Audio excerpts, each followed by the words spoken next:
heavyweight with 24 knockouts, and I'm going to the top. Yes, early. The crowd's a big right hand, followed up on the left. For Tommy the Duke Morrison. I'm Tommy the Duke Morrison.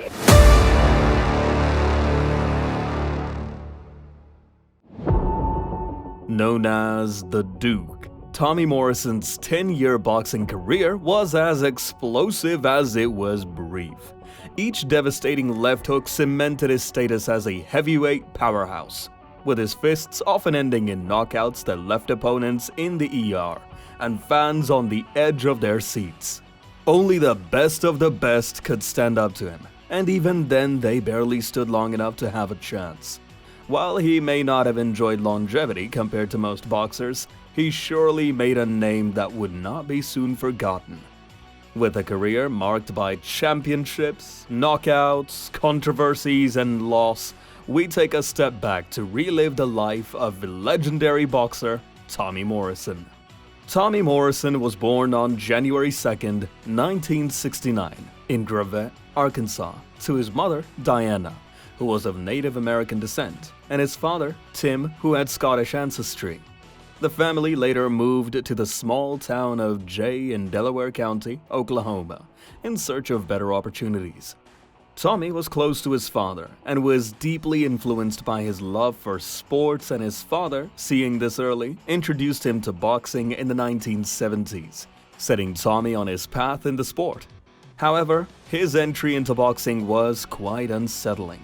At the young age of 13, Tommy's mother helped him forge an ID so that he could enter tough men contests, which were competitive fighting events that typically featured older and more experienced fighters. A place Tommy should have been nowhere close to at the time. Young Tommy managed to get in thanks to this ID card, and despite his age, he excelled greatly, making fighters way bigger and older eat his fists consistently, losing one out of the many matches he managed to participate in. One more becomes another knockout victim of fast-rising Tommy Morrison. When he was not boxing, Tommy was a standout athlete in high school, where he played football and was an all-state linebacker. He had the opportunity to pursue college football scholarships, but chose to focus on boxing instead. This decision steered him away from a career in team sports and solidified his journey into professional boxing, where he made a name for himself and amassed an impressive amateur record. His talents led him to the National Golden Gloves and other prestigious amateur tournaments. One of his standout performances came in 1988 at the Western Olympic Trials, where he won the Outstanding Fighter Award, kickstarting his amateur career where, despite his strong showing, he lost to Ray Mercer, who would go on to win a gold medal at the Seoul Olympics. This loss to Mercer was significant, not just in the moment, but because it set the stage for a future professional rivalry that would become one of the defining chapters of his career. From the very beginning, Morrison's unrefined talent was both electrifying and brutishly effective, earning the title Knockout Artist. His professional career officially began in 1988 against William Muhammad in New York City. This debut fight was a quick affair. Morrison dispatched Muhammad with a first-round knockout. This fight gave a quick preview of Morrison's aggressive style and his penchant for ending fights early. His approach in the ring was straightforward and devastating, often charging at his opponents and overwhelming them with a barrage of punches. Following this explosive debut, Morrison continued to dominate with a series of first-round knockouts. His second fight, 3 weeks after his debut, presented him with another scapegoat, and it followed a similar pattern. By 1989, he had fought and won 19 bouts, with most ending in knockouts. This included a fight against Jesse Shelby, where Shelby, like many others, fell victim to Morris's signature power punches, which, by then, were becoming a feared weapon within the boxing community. Despite his success, these early fights were not without their lessons. Morrison's aggressive style often left him open to counterattacks, and his defensive skills were sometimes questioned. This flaw in his fighting style became detrimental in his next fight against a rival. Took from a distance and the right hand coming behind it. Neither one exactly textbook flush, but both of them effective. He gets around the lazy right hand thrown out by Shelby, and then hits him on the top of the head. The right hand, a pretty good shot there. Both of them from a distance. In October 1991, Tommy faced Ray Mercer. This fight stood as a critical and memorable moment in Morrison's boxing career, both for its build-up and its brutal conclusion. Both Tommy Morrison and Ray Mercer came into the fight with undefeated records. Morrison, known for his devastating left hook and knockout power, was seen as a potential future star in the heavyweight division. Ray Mercer, on the other hand, was the reigning WBO heavyweight champion and an Olympic gold medalist, known for his tough chin and relentless fighting style. These two already had quite a distasteful history. Both fighters had something to prove, and the match was expected to be a stepping stone to bigger opportunities. From the start, Morrison came out strong, using his speed and power to his advantage, landing heavy punches and seemingly controlling the early rounds. Morrison's strategy was to overpower Mercer for the first few rounds, and it actually worked. As the fight progressed, the tide began to turn. Mercer, already known for his durability and stamina, absorbed Morrison's best shots and remained standing. By the fifth round, Morrison began to tire, his initial burst of energy waning under the pressure of Mercer's relentless defense and counterattacks. Morrison is gone.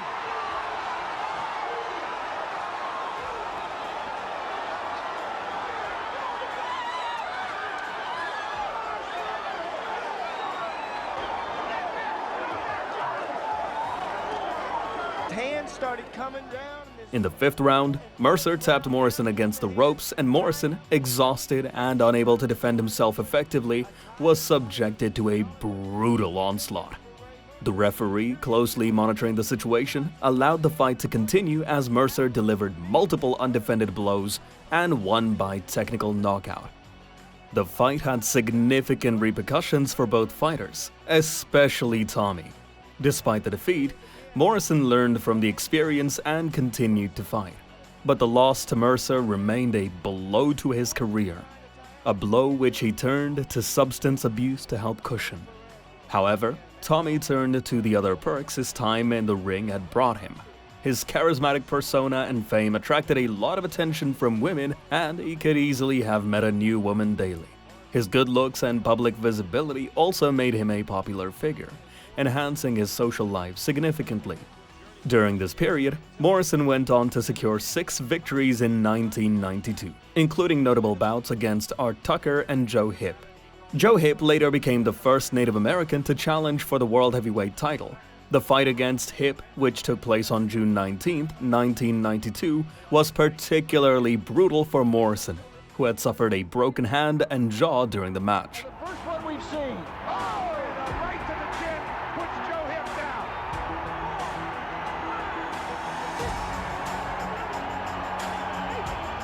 Hipp is...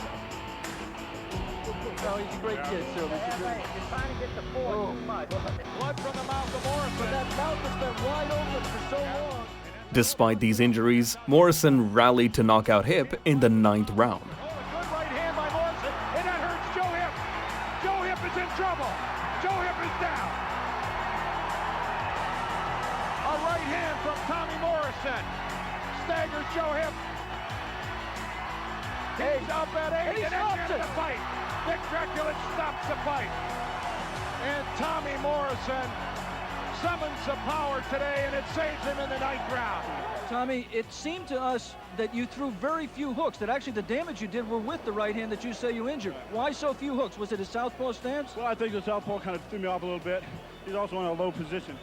The hooks seemed to come right over his head, so I tried to, a few times tried to jab and drop low and come up with a left uppercut, which is a punch of ours that we still need to develop some more. But luckily, because of our last 4 fights, we showed everybody that we do have a right hand that we have added more to our arsenal. So I look at it as a plus. You know, I got hit a little bit too much. Defense is something that we felt like we always had to work on, something that hasn't been a secret, so we're real happy about it. In 1993, Morrison went head-to-head and defeated 2-time world title challenger Carl "The Truth" Williams, earning him a shot at the WBO heavyweight title against boxing legend George Foreman. The fight, billed as a clash between two of the sport's hardest hitters, saw no knockdowns or significant trouble for either fighter. Morrison strategically avoided engaging in a brawl with Foreman, choosing instead to fight from long range, where he could utilize his speed and mobility. His effective hit-and-move strategy led to a lopsided unanimous decision victory, crowning him the WBO heavyweight champion. This was a celebratory moment for Tommy, but with great titles came greater challengers. Originally, Morrison's first title defense in August 1993 was supposed to be against his Rocky V co-star Mike Williams. However, Williams withdrew on the night of the fight, and Tim Tomaszek, who had been in the audience as a spectator, stepped in as a last-minute replacement. Tomaszek, who had been drinking before the bout and did not expect to fight, surprisingly managed to perform well initially, and even won the first round on the judges' cards. Nevertheless, Morrison's power and skill proved too much for the unprepared Tomaszek, leading Tomaszek's corner to stop the fight after 4 rounds. Tomaszek was very disoriented, walking to the wrong corner at some point.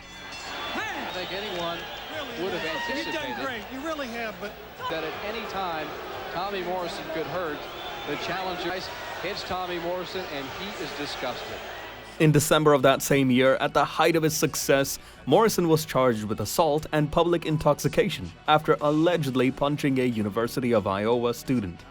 He claimed the student had been staring at him funny, but later pleaded guilty and paid a $310 fine. Almost immediately after the Tomaszek fight, Morrison was in discussions for a potential blockbuster bout against WBC champion Lennox Lewis, which would have been a high-stakes and highly profitable matchup. Before this could materialize, Morrison took a tune-up fight against the relatively unknown Michael Bent. This decision proved disastrous. Bent overwhelmed Morrison, knocking him down 3 times within the first 97 seconds of the fight. The bout was televised live on HBO Boxing and ended with Bent being declared the winner by technical knockout. And Bent again lands the right. Now we saw Morrison go down twice in the same round. Again, 3 knockdown rule in effect. Michael Bent on the verge of a big moment, and he's got it. That's it. A first-round KO for Michael Bent. And there goes Tommy Morrison's $8 million payday.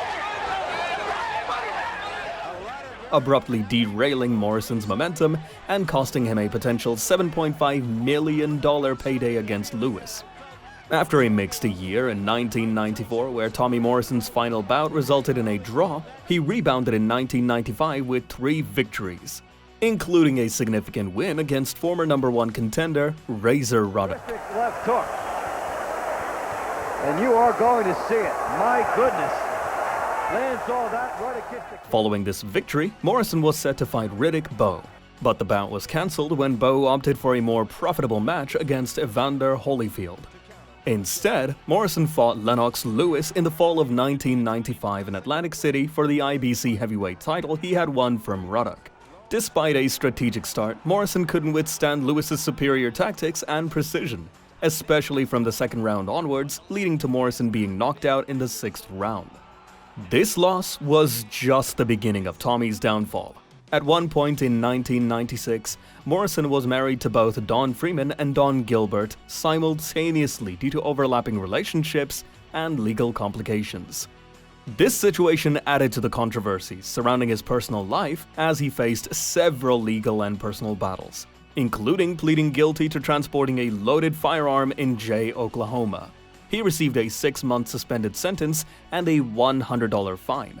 But all that was nothing compared to the news he was about to get. Tommy Morrison's boxing career experienced a public interruption when he tested positive for HIV in February 1996.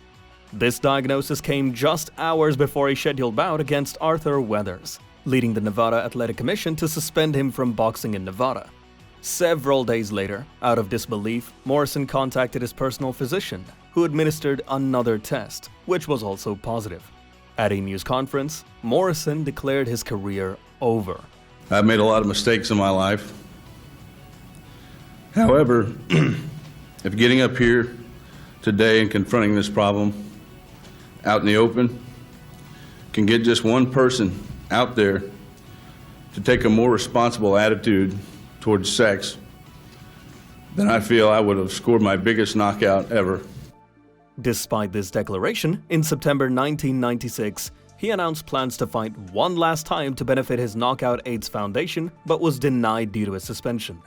However, George Foreman extended an invitation to Morris to fight in Japan, where he won a bout against Marcus Rode by TKO in under 2 minutes. This fight occurred because Japan did not prohibit HIV-positive individuals from boxing, provided they didn't suffer from bleeding injuries during the match.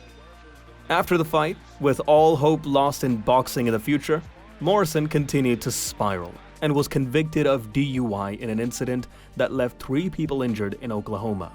He was ordered to undergo treatment as part of his sentence. In 1999, Morrison received a 2-year suspended sentence for another DUI that elevated to a felony level due to his previous convictions.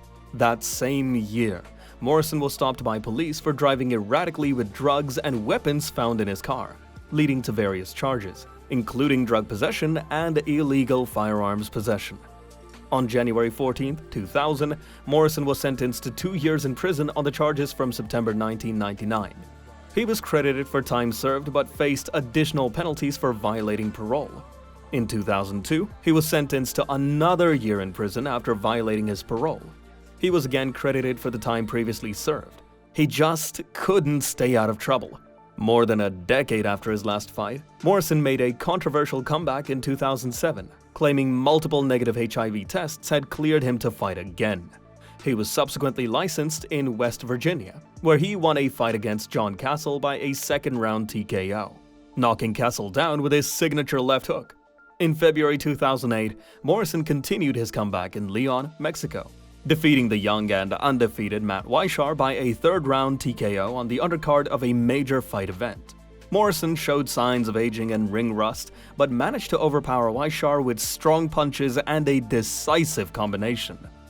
Morrison's attempted resurgence also included planned fights in Texas and Quebec. However, a bout scheduled in Texas was cancelled due to administrative issues with his paperwork, and in Quebec, a planned fight fell through when local boxing authorities required a supervised HIV test, which did not materialize. In 2009, Morrison met Tricia Harding, and the pair became engaged shortly after and married in 2011. This was Morrison's most public relationship, and Tricia was a real one, sticking with Morrison during some of the most challenging times of his life, including during his health battles and public disputes over his HIV status. She played a significant role in managing his affairs and advocating for his health concerns. By August 2011, amid continued controversy over his health status and eligibility to fight, Morrison publicly declared his retirement, marking the end of his efforts to maintain a dying career. But he continued to claim that he had been misdiagnosed with HIV in the 1990s, a statement that generated support but much more skepticism. Despite these challenges, Morrison attempted to maintain a presence in the public eye through 2012, occasionally engaging in public discussions. Unfortunately, his health continued to decline, and he wasn't seen in the public eye again. In August 2013, a deeply concerning update came from Tommy Morrison's mother, Diana, who revealed that her son was battling full-blown AIDS and was nearing the end of his life. Contrasting this, Morrison's wife, Tricia, held a differing view, reportedly not believing that Morrison had AIDS. Tommy Morrison passed away on September 1, 2013, at the Nebraska Medical Center in Omaha at 44 years old. The cause of death was listed as cardiac arrest. Amidst the controversies surrounding his life, Tommy Morrison's impact on the sport of boxing remained enduring. The World Boxing Organization regards him as one of the most influential and iconic heavyweight title holders. While he has yet to be formally inducted, the International Boxing Hall of Fame acknowledges Morrison for the excitement and energy he brought to the heavyweight division during the 1990s. Be sure to subscribe, and see you on the next one.